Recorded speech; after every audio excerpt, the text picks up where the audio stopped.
दोस्तों, religious scriptures में से विज्ञान निकालना आजकल सोशल मीडिया की दुनिया में सक्सेस होने का गारंटेड नुस्खा बन चुका है। सोशल मीडिया पर आप तमाम क्रिएटर्स को किसी ना किसी रिलीजियस स्क्रिप्चर से विज्ञान निकालते देख सकते हैं। यही नहीं, बहुत सारे क्रिएटर्स आपको ये बताते भी मिल जाएंगे कि उनके धर्म की मान्यताएं और कर्मकांडों में कितना विज्ञान भरा पड़ा है। यही नहीं, बहुत से धर्मगुरु, कथावाचक, बाबा भी आपको धर्म ग्रंथों में से विज्ञान साबित करते हुए मिल जाएंगे। और मैं ये नास्तिक हिंदू धर्म ग्रंथ को एक अनसाइंटिफिक बात बताने की कोशिश कर रहा है कि वहाँ से आप साइंस निकाल रहे हो, जबकि वहाँ पर साइंस वाइंस कुछ नहीं है। तो देखते हैं और ये क्या कह रहा है, आगे सुन लेते हैं थोड़ा। आपको बताता हूँ कि ऐसा सिर्फ हिंदू धर्म के साथ नहीं है, बल्कि दुनिया के लगभग सभी मेजर रिलीजन्स में इस तरह की प्रैक्टिसेस चलती रहती हैं, जहां वो अपने रिलीजन को साइंटिफिक और कभी कभी तो साइंस से भी एडवांस साबित करने की कोशिश करते देखे जा सकते हैं। पर आज इस वीडियो में मैं सिर्फ हिंदू स्क्रिप्चर्स में से किए जाने वाले साइंटिफिक क्लेम्स पर बात करने वाला हूं। हिंदू स्क्रिप्चर्स की अगर बात करें तो इनमें सबसे ऊंचा स्थान यदि किसी को प्राप्त है तो वो वेद है।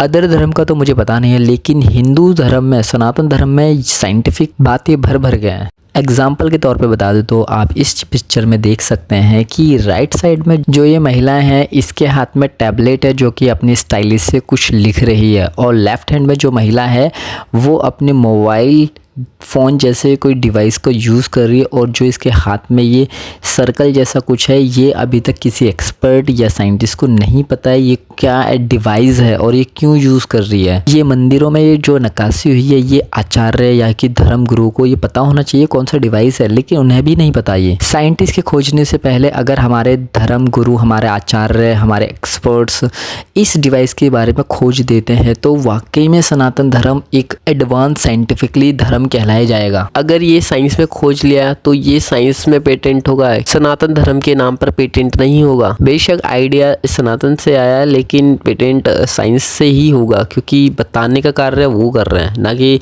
हिंदू विद्वान लोग कर रहे हैं। साइंस खोज देगा लेकिन हमारे विद्वान नहीं खोज पाएंगे, तो उनको ये कहने का मौका मिल जाएगा। क्लेम करते हैं कि जब साइंस कभी खोज देगा फिर आप भी इसको ही बता दोगे कि हमारे धर्म ग्रंथ में पहले से ऑलरेडी था। जब पहले से था तो खोजा क्यों नहीं? क्या हिंदू स्क्रिप्चर्स में वाकई में साइंस है? और साइंस है तो उसे हम खोज क्यों नहीं पाते? ये बात हम बाद में जानेंगे, लेकिन अब जान लेते हैं कि सनातन धर्म में साइंस है या नहीं। प्राचीन महिला आज की महिला जैसे टैबलेट यूज करिए, जैसे कि हम स्टाइलिश से यूज कर लेते हैं। इससे पता चलता है कि सनातन धर्म में वाकई में बहुत ज़्यादा एडवांस था। तो एक रूल्स होंगे, जो कि एक रूल्स ये भी होगा कि कोई ना कोई डिस्कवरी करेगा तो वो पेटेंट कराएगा अपने नाम से। जब क्योंकि इतनी बड़ी चीज़ है, खोज रहे हैं, तो वो इसको भी पेटेंट कराते। वो बेशक उसे संस्कृत लैंग्वेज में कुछ भी कहते, लेकिन एक वर्ड देते उसकी पेटेंट कराने के लिए। तो तभी ये पेटेंट क्यों नहीं हुआ और ये बताया क्यों नहीं कि ये इस तरह से बनाया जा रहा है, और बना के शायद पता भी हो, लेकिन हमारी कई सारा ज्ञान भुला दिया गया है। बाहरी आक्रमणकारी मुगलों लोगों के द्वारा जला दी गई किताबें, लेकिन असल में ये क्या चीज़ है? या तो ये हमें एलियंस द्वारा दी गई तो कोई टेक्नोलॉजी नहीं है? क्या आप मुझे बता सकते हैं ये क्या है? वास्तव में इन क्लेम्स में कोई सच्चाई है? क्या वास्तव में वेदों में विज्ञान है? पता करते हैं इस वीडियो में, तो कहीं जाइएगा मत, बने रहिए मेरे साथ इस वीडियो के अंत तक। दोस्तों, वेदों में से विज्ञान होने का दावा करने वालों में सबसे पहला नाम अगर किसी का आता है तो वो है स्वामी दयानंद। जी हाँ, वही स्वामी दयानंद जिन्होंने आर्य समाज की स्थापना की थी। स्वामी जी संस्कृत के अच्छे ज्ञाता थे और उन्होंने कुछ वैदिक ग्रंथों का भाष्य भी किया था। इन्हीं भाष्यों में से उन्होंने कुछ वैदिक मंत्रों में से ऐसी वैज्ञानिक जानकारी प्रकट की है जो कि आज से पहले किसी ने भी प्रकट नहीं की थी। जैसे कि हीलियोसेंट्रिज्म, यानी कि धरती सूरज का चक्कर लगाती है। दुनिया को यह बात बहुत बाद में पता चली। इससे पहले दुनिया जियोसेंट्रिज्म, यानी पूरा ब्रह्मांड धरती के इर्द गिर्द घूमता है, इसमें ही बिलीव करती थी। पर स्वामी दयानंद सरस्वती से पहले भी लोगों को पहले ही पता था कि धरती सूर्य के चारों तरफ घूमती है। ये बात हम हिंदुओं को, सभी को पता होनी चाहिए थी, क्योंकि हमारी कुंडलियाँ ही उससे बनती हैं। सतयुग से लेकर आज कलयुग में भी हर हिंदू का नाम नक्षत्र को देखकर, कुंडली को देखकर ही रखा जाता है। 16वीं सेंचुरी के स्टार्टिंग में निकोलस कोपरनिकस ने हीलियोसेंट्रिज्म का आइडिया दिया, जिसे बाद में गैलीलियो ने टेलीस्कोप के जरिए साबित भी कर दिया।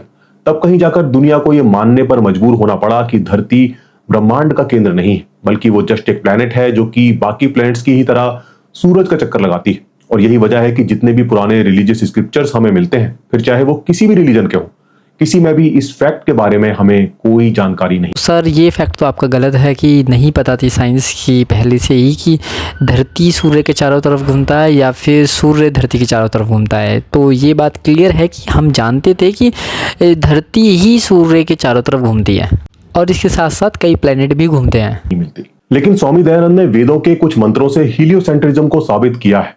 ऋग्वेद आदि भाष्य भूमिका के पृथ्वी आदि लोक भ्रमण अध्याय में से कुछ वैदिक मंत्रों के जरिए उन्होंने ये साबित करने की कोशिश की है कि वेदों में धरती को सूर्य का चक्कर लगाते हुए बताया गया है। इसका प्रमाण वो यजुर्वेद से देते हैं। यजुर्वेद के अध्याय 3 से मंत्र संख्या 6 को कोट करते हुए वो इसका भाष्य कुछ इस तरह से करते हैं। गौ नाम है पृथ्वी सूर्य चंद्रमा आदि लोकों का। वे सब अपनी परिधि में अंतरिक्ष के मध्य सदा घूमते रहते हैं, परंतु जो जल है वो पृथ्वी की माता के समान है, क्योंकि पृथ्वी जल के परमाणुओं के साथ अपने परमाणुओं के संयोग से ही उत्पन्न हुई है और मेघमंडल के जल के बीच गर्भ के समान सदा रहती है और सूर्य उसके पिता के समान है। इससे सूर्य के चारों ओर घूमती है। इसी चैप्टर में ऋग्वेद के दशम मंडल के 65वें सूक्त के 6ठे मंत्र को कोट करते हुए वो इसका अर्थ कुछ इस तरह से करते हैं।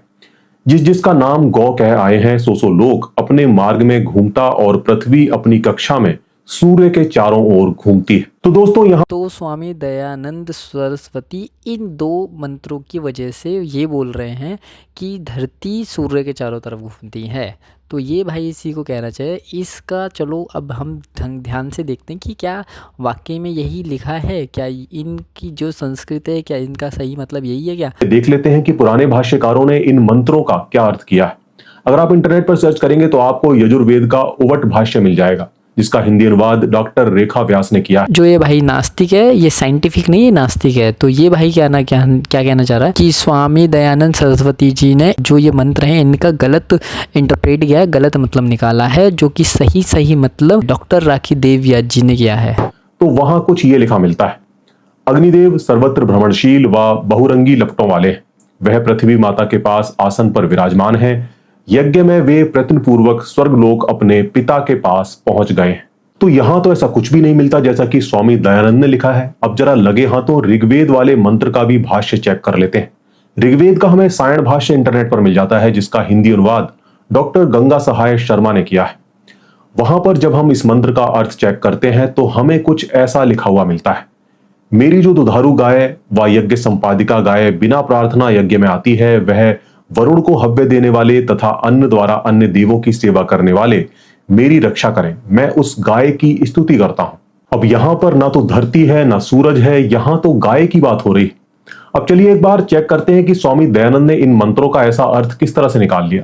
क्या उन्होंने यहां पर कोई घपला किया या फिर जो अर्थ स्वामी दयानंद बता रहे हैं वही अर्थ सही है। स्वामी दयानंद ने यहाँ पर वैदिक मंत्रों का जो अर्थ किया है उसका एक बहुत अच्छा विश्लेषण स्वामी करपात्री जी ने किया है। स्वामी करपात्री जी अपनी पुस्तक वेदार्थ परिजात में लिखते हैं कि स्वामी दयानंद ने इन मंत्रों का जो अर्थ किया है वो पाश्चात्य प्रभाव में आकर किया है और उनकी ये व्याख्या पूरी तरह निराधार है। उन्होंने इसे कोट पाश्चात्य प्रभाव से नहीं, उन्होंने इसे भावनात्मक प्रभाव से कहा, क्योंकि असली मंत्र ये नहीं, क्योंकि असली मंत्र ये हैं। ये ऋग्वेद के 4 मंत्र हैं जिसमें लिखा है कि धरती सूर्य के चारों तरफ घूमती है और ये तक लिखा है कि सूर्य पृथ्वी और चंद्रमा को अपनी ओर आकर्षित करता है। और अब आप देख सकते हो सबसे बड़ा सबूत कि हनुमान चालीसा में लिखा है कि सूर्य और धरती के बीच की दूरी कितनी है, ये तक लिखा है। तो भाई और क्या लोगे कि साइंटिफिक है या नहीं सनातन धर्म? वाकई में है, साइंटिफिक है, दिखाई दे रहा है। देखो नास्तिक और साइंटिफिक में कैसे भेद कर पाओगे? नास्तिक जो होगा वो सिर्फ और सिर्फ वो उनकी गलतियों को और उनकी कमियों को देखेगा, उस पर कोई बात है साइंटिफिक तर्क नहीं दे पाएगा और वो खोज करने नहीं गए। भाई नहीं तो साइंटिफिक थॉट वाला व्यक्ति उन नक्काशियों को देखता, उनको पढ़ने की जानने की कोशिश करता है क्या और क्यों बनाया है और क्या कारण है। इसलिए ऐसे नास्तिकों की आगे बात सुनना बेकार है और इसकी वीडियो को मैं यहीं स्टॉप करता हूँ।